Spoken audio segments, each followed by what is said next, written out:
ಚಿಕ್ಕಬಳ್ಳಾಪುರದ ಶಿಡ್ಲಘಟ್ಟ ಪೌರಾಯುಕ್ತೆಗೆ ಅಮೃತ ಗೌಡಗೆ ಧಮಕಿ ಪ್ರಕರಣಕ್ಕೆ ಸಂಬಂಧಪಟ್ಟಂಗೆ ಕಾಂಗ್ರೆಸ್ ಮುಖಂಡ ರಾಜೀವ್ ಗೌಡಗೆ ಜಾಮೀನು ಅರ್ಜಿ ವಿಚಾರಣೆ ಜನವರಿ 22ಕ್ಕೆ ಮುಂದೂಡಿಕೆಯಾಗಿದೆ. ರಾಜೀವ್ ಗೌಡ ವಿರುದ್ಧ ಪ್ರಕರಣ ದಾಖಲಾಗ್ತಾ ಇದ್ದಂತೆ ರಾಜೀವ್ ಗೌಡ ಪರ ವಕೀಲರು ನಿರೀಕ್ಷಣಾ ಜಾಮೀನಿಗೆ ಅರ್ಜಿ ಸಲ್ಲಿಸಿದ್ರು. ಇವತ್ತು ವಿಚಾರಣೆ ನಡೆಸಿದ ಚಿಂತಾಮಣಿ 2ನೇ ಸತ್ರ ನ್ಯಾಯಾಲಯ ವಿಚಾರಣೆ ನಡೆಸಿ ಆಕ್ಷೇಪಣೆ ಸಲ್ಲಿಸುವಂತೆ ಸೂಚಿಸಿ ಜನವರಿ 22ಕ್ಕೆ ವಿಚಾರಣೆ ಮುಂದೂಡಿದೆ.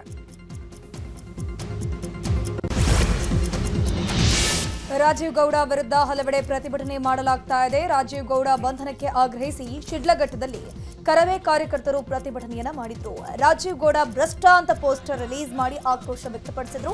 ಅಕ್ರಮ ಬಡಾವಣೆಗಳನ್ನ ನಿರ್ಮಿಸಿ ನೂರಾರು ಕೋಟಿ ಗಳಿಸಿದ್ದಾನೆ ಅಂತ ಕಿಡಿಕಾರಿದ್ದಾರೆ. ಚಪ್ಪಲಿ ರಾಜೀವ್ ಗೌಡ ಮತ್ತೊಂದು ಮುಖವಾಡ ಬಯಲಾಗಿದೆ. ಜಮೀನು ವಿಚಾರಕ್ಕೆ ರಾಜೀವ್ ಗೌಡ ಕೊಟ್ಟಂತಹ ಕಿರುಕುಳಕ್ಕೆ ಮಹಿಳೆಯೊಬ್ಬರು ಕಣ್ಣೀರು ಹಾಕಿದ್ದಾರೆ. ಈ ಕುರಿತು ನ್ಯೂಸ್ 18 ಜೊತೆ ಮಾತನಾಡಿರುವಂತಹ ಆಶಲತಾ ಅನ್ನೋರು ಜಮೀನು ವಿಚಾರವಾಗಿ ಕಿರುಕುಳ ನೀಡಿದ್ದಾರೆ, ತಮ್ಮ ಬೆಂಬಲಿಗರಿಂದ ಹಲ್ಲೆ ಮಾಡಿಸೋಕೆ ಯತ್ನಿಸಿದ್ದಾರೆ ಅಂತ ಕಿಡಿಕಾರಿದ್ರು. ಎಲ್ಲ ಚೆಕ್ ಬೌನ್ಸ್ ಆಗಿರ್ತವೆ. ಈ ನಂತರ ಸುಮಾರು ನಾನು ಡಿಲ್ವರಿಗಂತ ಹೋಗಿ ಸರ್, ಡಿಲ್ವರಿ ಆಗೋ ತನಕ ಅವ್ನ ಆಫೀಸ್ ಸುತ್ತಿದ್ದೀನಿ, ಅವ್ನ ಕಣ್ಣೇ ಬಂದಿಲ್ಲ ಸರ್. ಲಾಸ್ಟಲ್ಲೇ ಆಗಿಲ್ಲ, ನಮ್ಮ ಕೈಯಲ್ಲಿ ಆಗಿಲ್ಲ ಅಂದಾಗ ನಾವು ಹೋಗಿ GPA ಕ್ಯಾನ್ಸಲ್ ಮಾಡಿರ್ತೀನಿ ಸರ್. ಪೇಪರ್ ಪಬ್ಲಿಕೇಶನ್ನು ಮತ್ತು ನೋಟಿಸ್ ಕೊಟ್ಟು ಅವ್ನು GPA ಕ್ಯಾನ್ಸಲ್ ಮಾಡಿ ತಂಬಿಟ್ಟು ಸಬ್ ರಿಜಿಸ್ಟ್ರ್ ಆಫೀಸ್ನಲ್ಲೇ GPA ಕ್ಯಾನ್ಸಲ್ ಮಾಡಿರ್ತೀನಿ. ಸುಮಾರು ಒಂದು 13 ವರ್ಷಗಳಿಂದ ಕೇಸು ಕೋರ್ಟು ಅಂತ ಸುತ್ತಾ ಇದ್ದೀನಿ ಸರ್. ನನಗೆ ಇನ್ನೂ ನ್ಯಾಯ ಸಿಕ್ಕಿಲ್ಲ ಸರ್. ಇವಾಗ ಫೈನಲಲ್ಲಿ ಜಡ್ಜ್ಗಳನ್ನೇ ಅವ್ನು ಬುಕ್ಕಿಂಗ್ ಮಾಡ್ತಾನಂತೆ ಸರ್. ಇವಾಗ ಜಡ್ಜ್ಗಳನ್ನ ಬುಕ್ ಮಾಡ್ತಾನಂತೆ. ಇಲ್ಲಿ ಗೆದ್ದಿಲ್ಲ. ಇನ್ನು ರಾಜೀವ್ ಗೌಡ ವಿರುದ್ಧ ಕರವೇ ಸಿಂಹ ಸೈನ್ಯ ರಾಜ್ಯಾಧ್ಯಕ್ಷರು ಕೂಡ ಆರೋಪ ಮಾಡಿದ್ದಾರೆ. ರಾಜೀವ್ ಗೌಡ ವಿರುದ್ಧ 100ಕ್ಕೂ ಅಧಿಕ ಕೇಸ್ ಇದೆ. ಕೇಸ್ ಹಾಕಿಸಿದ್ರೆ ಗನ್ ತೋರಿಸಿ ಬೆದರಿಕೆ ಹಾಕ್ತಾನೆ ಅಂತ ಆರೋಪವನ್ನ ಮಾಡಿದ್ದಾರೆ.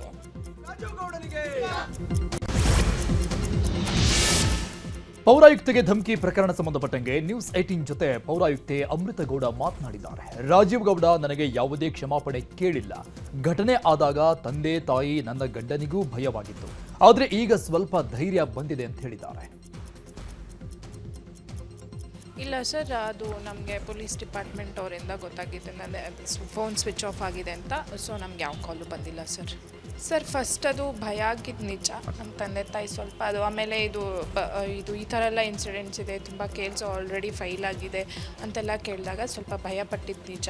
ಬಟ್ ಈಗ ಯಾವ್ದಾರು ಓಕೆ ಸರ್, ಅವರು ನನ್ನ ಹಸ್ಬೆಂಡ್ ಹೊರಗಡೆ ಇರೋದ್ರಿಂದ ಸ್ವಲ್ಪ ಗಾಬರಿ ಆಗಿದೆ. ಬಟ್ ನಮ್ಮ ತಂದೆ ತಾಯಿ ನಮ್ಮ ಜೊತೆನೇ ಇದ್ದಾರೆ. ಸೊ ಈಗ ಧೈರ್ಯವಾಗಿದ್ದಾರೆ ಸರ್.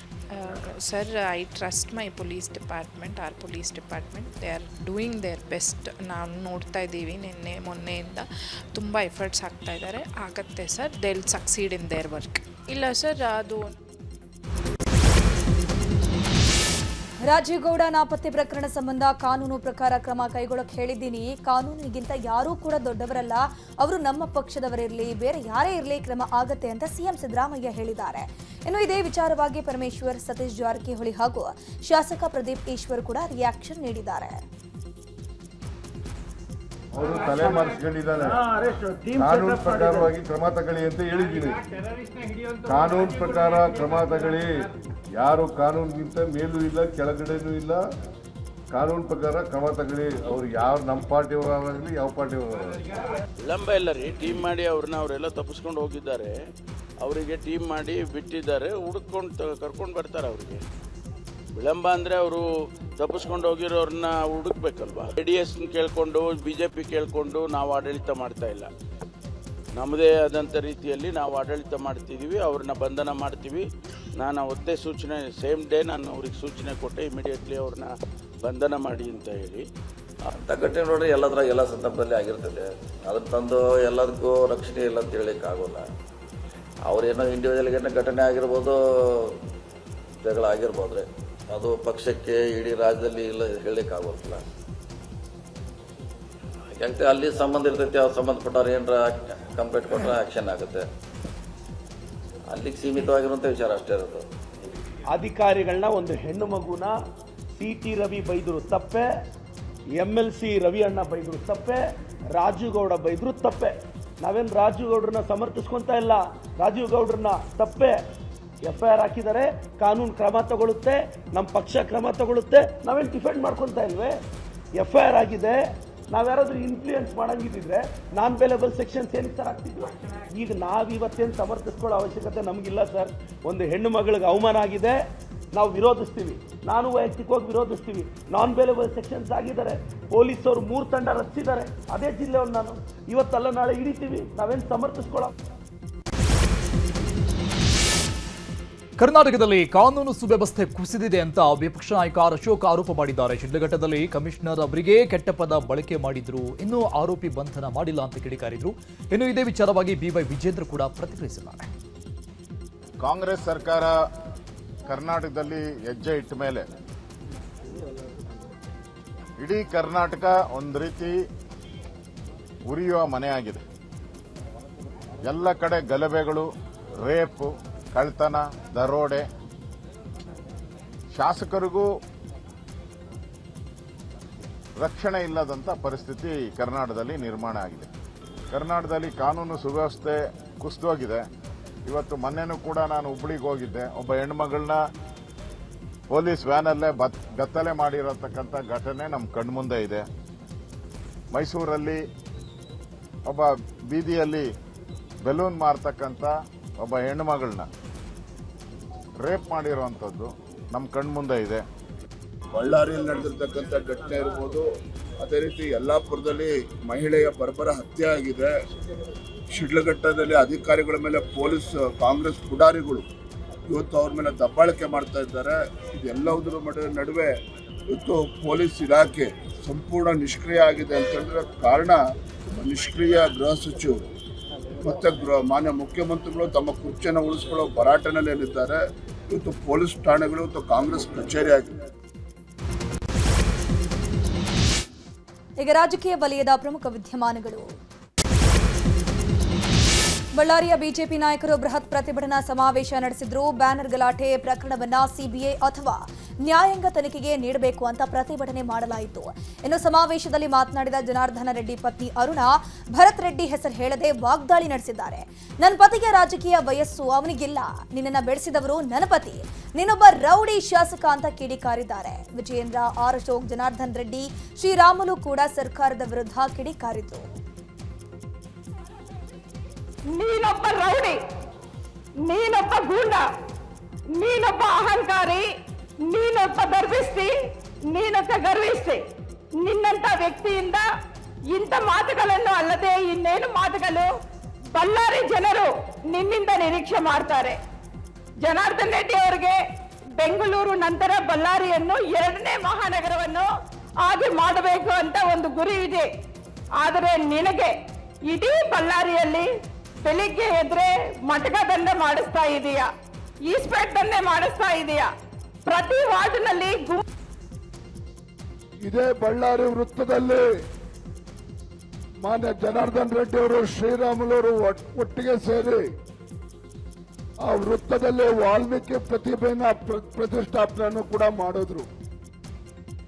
ಅಷ್ಟೇ ಅಲ್ಲ, ಬಳ್ಳಾರಿಯಲ್ಲಿ ಬ್ಯಾನರ್ ಗಲಾಟೆ ಪ್ರಕರಣ ಸಂಬಂಧಪಟ್ಟಂಗೆ ಮೃತ ರಾಜಶೇಖರ್ ನಿವಾಸಕ್ಕೆ ಇವತ್ತು ಬಿಜೆಪಿ ನಾಯಕರು ಭೇಟಿ ಕೊಟ್ಟರು. ಮೃತ ರಾಜಶೇಖರ್ ಕುಟುಂಬಕ್ಕೆ ವಿಜೇಂದ್ರ ಹಾಗೂ ಅಶೋಕ್ ಸಾಂತ್ವನ ಹೇಳಿದ್ದಾರೆ.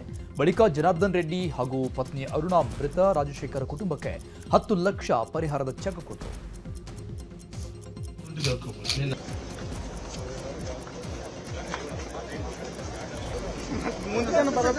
ಅಲ್ಲ ಹಿಂಗೆ ಅದ್ರಾಮ ಅಡ್ಡಾಡ್ಕೊಂಡು ಅವ್ರ ಜೊತೆಗೆ ಅವ್ರಿಗೆ ದೊಡ್ಡ ಮಟ್ಟದಲ್ಲಿ ಶಿಕ್ಷೆ ಆಗಬೇಕು ಅಂತೇಳಿ ತಾಯಿ ಬಯಸಿರುವಂಥದ್ದು. ಅವ್ರಿಗೂ ನಾವು ಮಾರಲ್ ಆಗಿ, ಯಾಕಂದ್ರೆ ವಿಷಯ ಸತ್ಯಾಂಶಗಳು ಅವ್ರಿಗೆ ಗೊತ್ತಾದ ಮೇಲೆ ಅವ್ರ ಮನೆಗೆ ಹೋಗೋದು ನಾವು ಸೂಕ್ತ ಅಂತೇಳಿ ಇವತ್ತು ನಾವು ಬಂದು ಆ ತಾಯಿ ಜೊತೆ ನಾವು ಇದ್ದೀವಿ ಅಂತೇಳಿ ನಾವು ಅವರಿಗೆ ನಮ್ಮ ಕೈಲಾಗಿರುವಂಥ ನನ್ನ ಶ್ರೀಮತಿ ಲಕ್ಷ್ಮೀ ಅರುಣ್ ಅವರ ವೈಯಕ್ತಿಕ ಅವರ ಅಕೌಂಟಿಂದ 10 ಲಕ್ಷ ರೂಪಾಯಿ ಚೆಕ್ ಅನ್ನು ನಾವು ಕೊಟ್ಟಿದ್ದೀವಿ. ರಾಜಶೇಖರ್ ಅವರು ಸತ್ತಿರೋದಂಥದ್ದು ಬಿಜೆಪಿಗಿಂತ ಜನಾರ್ದನ್ ರೆಡ್ಡಿ ಅವರ ಕಡೆಯಿಂದಲ್ಲ, ಅದು ಕಾಂಗ್ರೆಸ್ ಇಂದನೇ ಕಾಂಗ್ರೆಸ್ ಕಾರ್ಯಕರ್ತ ಆದಂತ ರಾಜಶೇಖರ್ನ ಕೊಲೆ ಆಗಿದೆ ಅನ್ನಂತ ವಿಚಾರವನ್ನು ಕೂಡ ಎಲ್ಲಾ ವಿಡಿಯೋಗಳನ್ನು ನಾವು ಕೊಡುವಂತ ಕೆಲಸ ಮಾಡಿದ್ವಿ. ಲಕ್ಷ್ಮೀ ಅರುಣ್ ಅವರು ಜನಾರ್ದನ್ ರೆಡ್ಡಿ ಅವ್ರ ಪತ್ನಿ, ಅವರು 10 ಲಕ್ಷ ರೂಪಾಯಿ ರಾಜಶೇಖರ್ ಸತ್ತಂತ ಅವ್ರ ತಾಯಿಗೆ ತುಳಸಮ್ಮನವರಿಗೆ 10 ಲಕ್ಷ ರೂಪಾಯಿ ಹಣವನ್ನು ಕೊಡಂತ ಕೆಲಸ, ಚೆಕ್ ಮೂಲಕ ಕೊಡಂತ ಕೆಲಸ ಮಾಡಿದ್ರು ಅಕೌಂಟ್ ಅಲ್ಲಿ. ಬಳ್ಳಾರಿಯಲ್ಲಿ ಬಿಜೆಪಿ ಸಮಾವೇಶ ವಿಚಾರದ ಬಗ್ಗೆ ಬೆಂಗಳೂರಿನಲ್ಲಿ ಮಾತನಾಡಿದ ಗೃಹ ಸಚಿವ ಪರಮೇಶ್ವರ್, ಸಮಾವೇಶ ಮಾಡ್ತಿರೋದು ಗಮನದಲ್ಲಿದೆ. ನಾವು ಇಲ್ಲಿವರೆಗೂ ಅವರಿಗೆ ಅನುಮತಿಯನ್ನ ಕೊಟ್ಟಿಲ್ಲ. ಸ್ಥಳೀಯ ಪೊಲೀಸರಿಗೆ ಪರಿಸ್ಥಿತಿ ನೋಡಿಕೊಂಡು ಅನುಮತಿ ಕೊಡೋ ಬಗ್ಗೆ ನಿರ್ಧಾರಕ್ಕೆ ಕೊಟ್ಟಿದ್ವಿ. ಅಲ್ಲಿನ ಸ್ಥಿತಿಗತಿಯ ಬಗ್ಗೆ ಅಲ್ಲಿನ ಪೊಲೀಸರೇ ತೀರ್ಮಾನ ಮಾಡಿದ್ದಾರೆ ಅಂತಂದ್ರು. ಇನ್ನು ಇದೇ ವಿಚಾರವಾಗಿ ಸಚಿವ ಜಮೀರ್ ಅಹಮದ್ ಖಾನ್, ಮಹಾದೇವಪ್ಪ, ಪ್ರದೀಪ್ ಈಶ್ವರ್ ಕೂಡ ಪ್ರತಿಕ್ರಿಯಿಸಿದ್ದಾರೆ.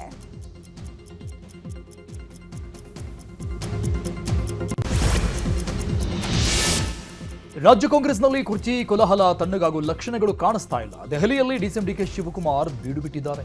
ಇಂಧನ ಸಚಿವ ಕೆಜೆ ಜಾರ್ಜ್ ಅವರು ರಾಹುಲ್ ಗಾಂಧಿ ಅವರನ್ನ ಭೇಟಿ ಮಾಡಿದ್ದಾರೆ. ಪ್ರಸಕ್ತ ವಿದ್ಯಮಾನಗಳ ಬಗ್ಗೆ ರಾಹುಲ್ ಗಾಂಧಿ ಸಚಿವ ಜಾರ್ಜ್ ಅವರಿಂದ ಮಾಹಿತಿ ಪಡೆದರು. ಸಿದ್ದರಾಮಯ್ಯ ಪರವಾಗಿ ಆಪ್ತ ಸಚಿವರು ಬ್ಯಾಟಿಂಗ್ ಬೀಸಿದ್ದಾರೆ. ಮತ್ತೊಂದು ಕಡೆ ಸಚಿವ ಸತೀಶ್ ಜಾರಕಿಹೊಳಿ ದೆಹಲಿಗೆ ತೆರಳುವುದಕ್ಕೆ ಸಜ್ಜಾಗ್ತಾ ಇದ್ದಾರೆ. ಜನವರಿ 21 ಅಥವಾ ಜನವರಿ 22ಕ್ಕೆ ದೆಹಲಿಗೆ ಹೋಗ್ತಾರಂತೆ. 2028ರವರೆಗೆ ಸಿದ್ದರಾಮಯ್ಯ ಅವರೇ ಸಿಎಂ ಆಗಿರ್ತಾರೆ ಅಂತ ಸಚಿವ ಜಮೀರ್ ಬ್ಯಾಟ್ ಬೀಸಿದ್ದಾರೆ. ಹೈಕಮಾಂಡ್ ಏನ್ ಹೇಳುತ್ತೋ ಅದನ್ನ ಕೇಳ್ತೇವೆ, ಬೀದಿ ದಾಸಯ್ಯನನ್ನ ಸಿಎಂ ಮಾಡಿದ್ರು ಒಪ್ತೀವಿ ಅಂತ ಹೇಳಿದ್ದಾರೆ ಜಮೀರ್.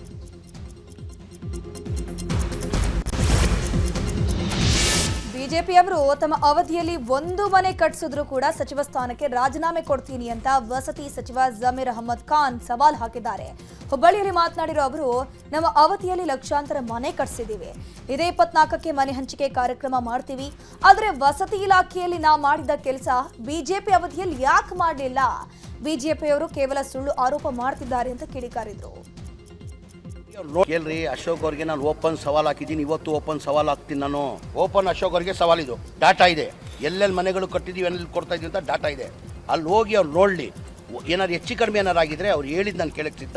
ಅದ್ರ ಜೊತೆಯಲ್ಲಿ ಬಿಜೆಪಿ ಅವ್ರಿಗೆ ನಾನು ಓಪನ್ ಸವಾಲ್ ಹಾಕಿದ್ದೀನಿ. ಅವ್ರು ಏನಾರ ಬಿಜೆಪಿ ಅವಧಿಯಲ್ಲಿ ಸ್ಲಮ್ ಬೋರ್ಡಲ್ಲಿ ಒಂದು ಮನೆ ಏನಾರ ಕೊಟ್ಟಿದ್ರೆ ನಾನು ಇವತ್ತೇ ರಾಜಕೀಯದಿಂದ ನಿರ್ವೃತ್ತಿ ತಗೊಳ್ತೀನಿ, ಮಂತ್ರಿ ಸ್ಥಾನಕ್ಕೆ ರಾಜೀನಾಮೆ ಕೊಡ್ತೀನಿ. ಸಾಬೀತು. ಈಗ ರಾಜ್ಯದ ಪ್ರಮುಖ ಸುದ್ದಿ ನೋಡೋಣ. ಶತಾಯುಷಿ ಮಾಜಿ ಸಚಿವ ಭೀಮಣ್ಣ ಖಂಡ್ರೆ ಸಕಲ ಸರ್ಕಾರಿ ಗೌರವದೊಂದಿಗೆ ಅಂತ್ಯ ಸಂಸ್ಕಾರ ನೆರವೇರಿಸಲಾಗಿದೆ. ಬೀದರ್ನ ಬಾಲ್ಕಿ ಪಟ್ಟಣದಲ್ಲಿರುವ ಅವರ ಮನೆಯಿಂದ ಅವರ ತೋಟ ಶಾಂತಧಾಮದತ್ತ ಭೀಮಣ್ಣ ಖಂಡ್ರೆ ಪಾರ್ಥಿವ ಮೆರವಣಿಗೆ ಮಾಡಲಾಗಿದೆ. ಮೆರವಣಿಗೆಯಲ್ಲಿ ಕುಟುಂಬಸ್ಥರು ಸೇರಿದಂತೆ ಸ್ವಾಮೀಜಿಗಳು, ಅಪಾರ ಬೆಂಬಲಿಗರು ಕೂಡ ಭಾಗಿಯಾಗಿದ್ದರು. ತೋಟ ಶಾಂತಿಧಾಮದಲ್ಲಿರುವ ಪತ್ನಿ ಲಕ್ಷ್ಮೀಬಾಯಿ ಖಂಡ್ರೆ ಅವರ ಸಮಾಧಿ ಸ್ಥಳದಲ್ಲೇ ಭೀಮಣ್ಣ ಖಂಡ್ರೆ ಅಂತ್ಯ ಸಂಸ್ಕಾರ ನೆರವೇರಿದೆ.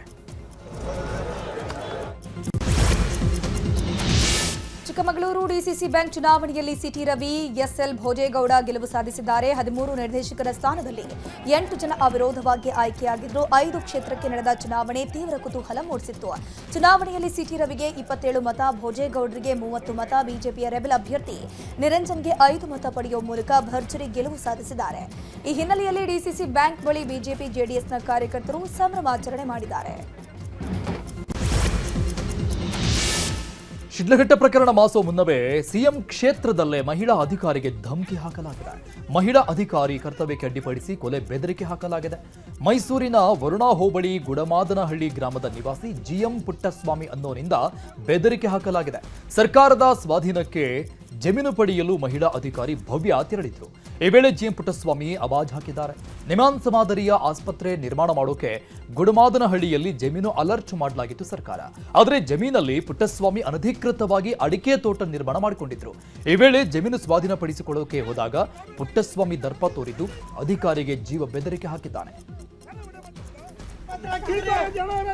ಇನ್ನು ವರುಣಾ ಕ್ಷೇತ್ರದಲ್ಲಿ ಅಧಿಕಾರಿಗಳ ಮೇಲೆ ಭೂ ಮಾಲೀಕನ ದರ್ಪ ವಿಚಾರದ ಬಗ್ಗೆ ಸಚಿವ ಎಚ್.ಸಿ. ಮಹಾದೇವಪ್ಪ ಮಾತನಾಡಿದ್ರು. ಜನರು ಸಂಯಮದಿಂದ ಇರಬೇಕು. ಅಧಿಕಾರಿಗಳು ಜನರ ಸಮಸ್ಯೆಯನ್ನ ಸೌಜನ್ಯದಿಂದ ಕೇಳಬೇಕು. ಅಧಿಕಾರಿಗಳು ಸ್ವಲ್ಪ ವಿವೇಚನೆ ಬಳಸಬೇಕು ಅಂತ ಹೇಳಿದ್ದಾರೆ. ಗದಗದ ಲಕ್ಕುಂಡಿಯಲ್ಲಿ 2ನೇ ದಿನದ ಉತ್ಖನನ ಕಾರ್ಯ ಮುಕ್ತಾಯಗೊಂಡಿದೆ. ಕೋಟೆ ವೀರಭದ್ರೇಶ್ವರ ದೇಗುಲದ ಬಳಿ ಉತ್ಖನನ ನಡೆದಿತ್ತು. ಉತ್ಖನನದ ವೇಳೆ ಪ್ರಾಚೀನ ಕಾಲದ ವಸ್ತುಗಳು ಪತ್ತೆಯಾಗಿದೆ. ವೀರಭದ್ರೇಶ್ವರ ದೇವಸ್ಥಾನದ ಬಳಿ ಪ್ರಾಚ್ಯವೇಷ ಪತ್ತೆಯಾಗಿದೆ. 2 ಅಡಿ ಮಣ್ಣು ಅಗೀತಾ ಇದ್ದಂತೆ ವಸ್ತು ಪತ್ತೆಯಾಗಿದ್ದು ಸ್ಥಳಕ್ಕೆ ಪುರಾತತ್ವ ಇಲಾಖೆ ಅಧಿಕಾರಿಗಳು ಆಗಮಿಸಿ ಪರಿಶೀಲನೆ ಮಾಡಿದ್ರು. ಇನ್ನು ಉತ್ಖನನದ ವೇಳೆ ಒಡೆದ ಮಣ್ಣಿನ ಮಡಿಕೆಯ ತುಣುಕುಗಳು ಪತ್ತೆಯಾಗಿದ್ದು ಗ್ರಾಮಸ್ಥರು ವೀಕ್ಷಣೆಗೆ ಅವಕಾಶ ನೀಡುವಂತೆ ಅಧಿಕಾರಿಗಳ ಜೊತೆ ಗ್ರಾಮಸ್ಥರು ವಾಗ್ವಾದ ಕೂಡ ನಡೆಸಿದ್ರು.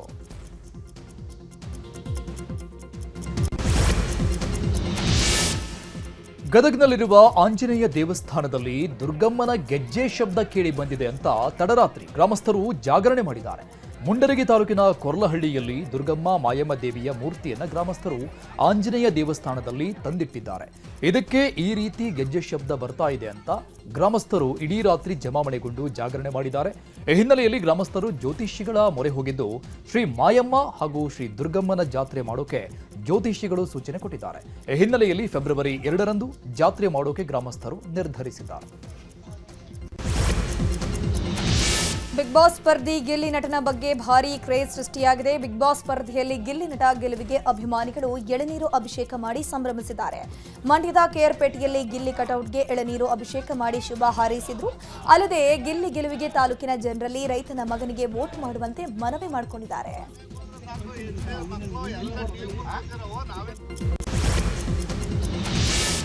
ಸಿಎಂ ಸಿದ್ದರಾಮಯ್ಯ ಇವತ್ತು ಪೊಲೀಸ್ ಅಧಿಕಾರಿಗಳ ಜೊತೆ ಸಭೆ ನಡೆಸಿದ್ರು. ಸಭೆ ಬಳಿಕ ಮಾತನಾಡಿದ ಸಿಎಂ ಸಿದ್ದರಾಮಯ್ಯ, ಪೊಲೀಸರು ಜಾಗರೂಕತೆಯಿಂದ ಕೆಲಸ ಮಾಡಿದರೆ ಡ್ರಗ್ಸ್ ಮುಕ್ತ ರಾಜ್ಯವನ್ನಾಗಿ ಮಾಡಬಹುದು, ಯುವ ಜನಾಂಗವನ್ನ ರಕ್ಷಿಸಬಹುದು. ಡ್ರಗ್ಸ್ ಮಾರಾಟ ಮಾಡುವವರು, ಸೇವನೆ ಮಾಡುವವರ ವಿಚಾರಣೆ ಮಾಡಿದರೆ ಸಪ್ಲೈ ಲಿಂಕ್ ಸಿಗುತ್ತೆ. ಡ್ರಗ್ಸ್ ನಿಯಂತ್ರಣಕ್ಕೆಂದೇ ಟಾಸ್ಕ್ ಫೋರ್ಸ್ ಇದೆ. ಪೊಲೀಸ್ ಅಧಿಕಾರಿಗಳಿಗೂ ಡ್ರಗ್ಸ್ ಕಡಿವಾಣಕ್ಕೆ ಸೂಚನೆ ಕೊಟ್ಟಿದ್ದೇನೆ ಅಂತ ತಿಳಿಸಿದರು.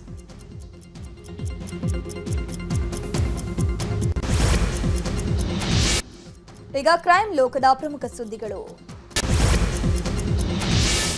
ಪವಿತ್ರ ಗೌಡ ತಾಯಿಯಿಂದ ಕೋರ್ಟ್ಗೆ ಅಫಿಡವಿಟ್ ಸಲ್ಲಿಕೆ ಮಾಡಲಾಗಿದೆ. ಕೋರ್ಟ್ನಿಂದ ವಾರಕ್ಕೊಮ್ಮೆ ಮನೆ ಊಟಕ್ಕೆ ಅವಕಾಶ ನೀಡಲಾಗಿತ್ತು. ಆದರೆ ಜೈಲಾಧಿಕಾರಿಗಳು ಮನೆ ಊಟ ಕೊಡೋಕೆ ಅವಕಾಶವನ್ನು ಕೊಡ್ತಿರ್ಲಿಲ್ಲ. ಹೀಗಾಗಿ ಕೋರ್ಟ್ ಆದೇಶವನ್ನು ಜೈಲಾಧಿಕಾರಿಗಳು ಪಾಲಿಸ್ತಿಲ್ಲ ಅಂತ 57ನೇ ಸೆಷನ್ಸ್ ಕೋರ್ಟ್ಗೆ ಪವಿತ್ರ ತಾಯಿ ಅಫಿಡವಿಟ್ ಅನ್ನು ಸಲ್ಲಿಕೆ ಮಾಡಿದ್ದಾರೆ. ಪಶ್ಚಿಮ ಬಂಗಾಳದ ಮಾಲ್ಡಾದಿಂದ ಭಾರತದ ಮೊದಲ ವಂದೇ ಭಾರತ್ ಸ್ಲೀಪರ್ ರೈಲಿಗೆ ಪ್ರಧಾನಿ ನರೇಂದ್ರ ಮೋದಿ ಹಸಿರು ನಿಶಾನೆ ತೋರಿಸಿದ್ದಾರೆ. ಬಳಿಕ ವಿದ್ಯಾರ್ಥಿಗಳು, ಲೋಕೋ ಪೈಲಟ್ಗಳು ಮತ್ತು ರೈಲ್ವೆ ಸಿಬ್ಬಂದಿಯೊಂದಿಗೆ ಪ್ರಧಾನಿ ಮೋದಿ ಮಾತುಕತೆ ನಡೆಸಿದರು. ಈ ವೇಳೆ ಈ ಯೋಜನೆಯಲ್ಲಿ ಭಾಗಿಯಾಗಿರುವ ರೈಲ್ವೆ ಸಿಬ್ಬಂದಿಯ ಪ್ರಯತ್ನಗಳನ್ನು ಪ್ರಧಾನಿ ಮೋದಿ ಶ್ಲಾಘಿಸಿದ್ದಾರೆ.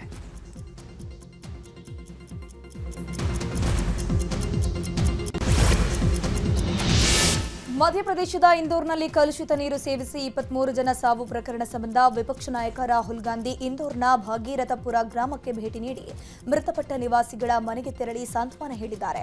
ಬಳಿಕ ಅಲ್ಲಿಂದ ಬಾಂಬೆ ಆಸ್ಪತ್ರೆಗೆ ತೆರಳಿ ಚಿಕಿತ್ಸೆ ಪಡೆಯುತ್ತಿರುವವರ ಆರೋಗ್ಯವನ್ನು ವಿಚಾರಿಸಿದರು.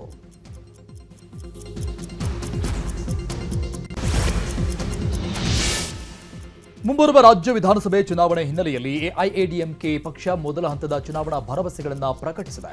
ಎಐಎಡಿಎಂಕೆ ಪ್ರಧಾನ ಕಾರ್ಯದರ್ಶಿ ಎಡಪ್ಪಾಡಿ ಪಳನಿಸ್ವಾಮಿ ಪಕ್ಷದ ಪ್ರಧಾನ ಕಚೇರಿಯಲ್ಲಿ ಸುದ್ದಿಗೋಷ್ಠಿ ನಡೆಸಿದರು. ಈ ವೇಳೆ ಮಾತನಾಡಿದ ಅವರು, ಚುನಾವಣೆಯಲ್ಲಿ ಪಕ್ಷ ಗೆದ್ದು ಅಧಿಕಾರಕ್ಕೆ ಬಂದರೆ ಮಹಿಳೆಯರಿಗೆ ಮಾಸಿಕ 2,000 ರೂಪಾಯಿ, ಮಹಿಳೆಯರ ಜೊತೆ ಪುರುಷರಿಗೂ ಉಚಿತ ಬಸ್ ಸೇವೆ ವಿಸ್ತರಿಸಲಾಗುವುದು ಅಂತ ಘೋಷಣೆ ಮಾಡಿದ್ದಾರೆ.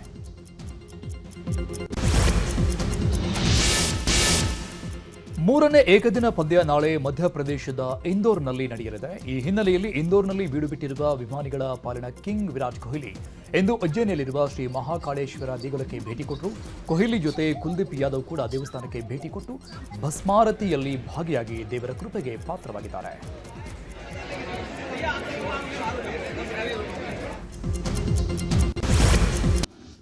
ಈಗ ವಿದೇಶದ ಸುದ್ದಿ ನೋಡೋಣ.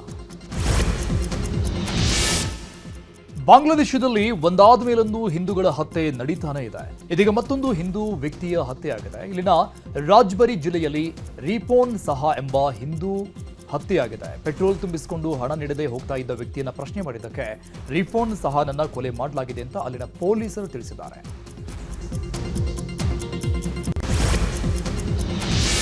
ಗ್ರೀನ್ಲ್ಯಾಂಡ್ ಮೇಲೆ ಅಮೆರಿಕದ ನಿಯಂತ್ರಣಕ್ಕೆ ಬೆಂಬಲ ನೀಡಿದ ದೇಶಗಳ ಮೇಲೆ ಹೆಚ್ಚಿನ ತೆರಿಗೆ ವಿಧಿಸುವುದಾಗಿ ಅಮೆರಿಕ ಅಧ್ಯಕ್ಷ ಡೊನಾಲ್ಡ್ ಟ್ರಂಪ್ ಎಚ್ಚರಿಕೆ ಕೊಟ್ಟಿದ್ದಾರೆ.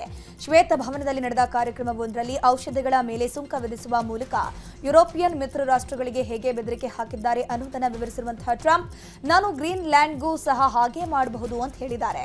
ಗ್ರೀನ್ಲ್ಯಾಂಡ್ ಮೇಲೆ ಅಮೆರಿಕದ ನಿಯಂತ್ರಣಕ್ಕೆ ಬೆಂಬಲ ನೀಡಿದ ದೇಶಗಳ ಮೇಲೆ ಹೆಚ್ಚಿನ ತೆರಿಗೆ ವಿಧಿಸಬಹುದು. ಯಾಕಂದ್ರೆ ನಮಗೆ ರಾಷ್ಟ್ರೀಯ ಭದ್ರತೆಗಾಗಿ ಗ್ರೀನ್ಲ್ಯಾಂಡ್ನ ಅಗತ್ಯ ಇದೆ. ಆದ್ದರಿಂದ ಹೆಚ್ಚಿನ ತೆರಿಗೆ ವಿಧಿಸುವ ಕ್ರಮವನ್ನ ಕೈಗೊಳ್ಳಬಹುದು ಅಂತ ತಿಳಿಸಿದ್ದಾರೆ. ಇರಾನ್ ಪ್ರತಿಭಟನಾಕಾರರ ವಿರುದ್ಧ ಮರಣದಂಡನೆ ಶಿಕ್ಷೆ ವಿಧಿಸುವ ತನ್ನ ನಿರ್ಧಾರದಿಂದ ಹಿಂದೆ ಸರಿದಿದೆ. ಇರಾನ್ನ ಈ ಕ್ರಮಕ್ಕೆ ಅಮೆರಿಕ ಅಧ್ಯಕ್ಷ ಡೊನಾಲ್ಡ್ ಟ್ರಂಪ್ ಧನ್ಯವಾದ ತಿಳಿಸಿದ್ದಾರೆ. 800 ಜನರನ್ನ ಗಲ್ಲಿಗೇರಿಸುವ ನಿರ್ಧಾರದಿಂದ ಇರಾನ್ ಹಿಂದೆ ಸರಿದಿದ್ದಕ್ಕೆ ನಾವು ಗೌರವಿಸುತ್ತೇವೆ ಅಂತ ಟ್ರಂಪ್ ತಮ್ಮ ಸಾಮಾಜಿಕ ಜಾಲತಾಣದಲ್ಲಿ ಟ್ರೂತ್ನಲ್ಲಿ ತಿಳಿಸಿದ್ದಾರೆ. ಅಲ್ಲದೆ ಈ ಬಗ್ಗೆ ಮಾತನಾಡಿರುವ ಟ್ರಂಪ್, ಇರಾನ್ನಲ್ಲಿನ 800 ಜನರು ಗಲ್ಲಿಗೇರಿಸುವುದನ್ನು ತಪ್ಪಿಸಿದ್ದೇನೆ ಅಂತ ಹೇಳಿದ್ದಾರೆ. ಈ ಕುರಿತು ಇರಾನ್ ಯಾವುದೇ ಪ್ರತಿಕ್ರಿಯೆಯನ್ನು ಕೊಟ್ಟಿಲ್ಲ.